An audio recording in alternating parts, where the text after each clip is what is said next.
ఒకరి దగ్గర మాట్లాడే ముందు వినాలి, ఎక్కడైనా ఖర్చు చేసే ముందు సంపాదించాలి, ఒకరిపై స్పందించే ముందు ఆలోచించాలి, ఓడిపోయే ముందు ప్రయత్నించాలి. మిత్రమా, ఈ లోకంలో ఒకరిని నమ్మేంత మంచోళ్ళు లేరు, మరి నమ్మలేనంత చెడ్డవాళ్ళు కూడా లేరు. అవసరానికి తగ్గట్టు జనాలు మారిపోతుంటారు, ఎందుకంటే అది వారి లక్షణం కాబట్టి.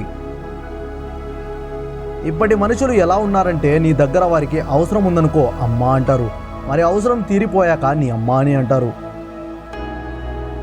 ఎదిగిన వాడిని చూసి వాడిలా మేము కూడా ఎదగాలి అనుకుంటారు, మరి పక్కనోడు ఎదుగుతుంటే ఎదగనీయకుండా వారిలానే మార్చాలనుకుంటారు.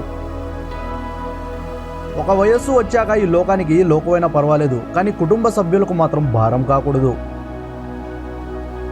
నీకు సంపాదన లేకపోతే సొంత వాళ్ళ దగ్గర కూడా నీకు అస్సలు విలువ ఉండదు.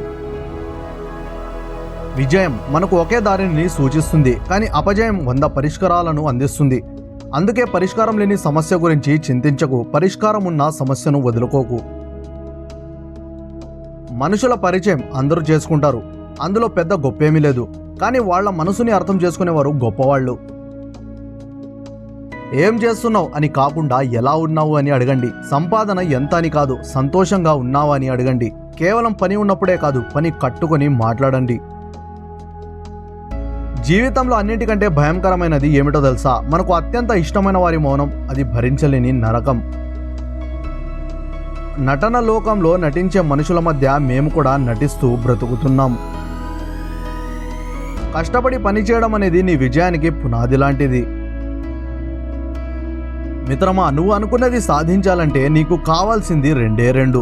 ఒకటి ధైర్యం, మరియు రెండోది సంకల్పం. నీపై నీకు నమ్మకం ఉంటే నువ్వు సగం గెలిచినట్టే. ఎవరైతే తమ మీద నమ్మకం ఉంటుందో వారే విజయాన్ని సాధించగలరు.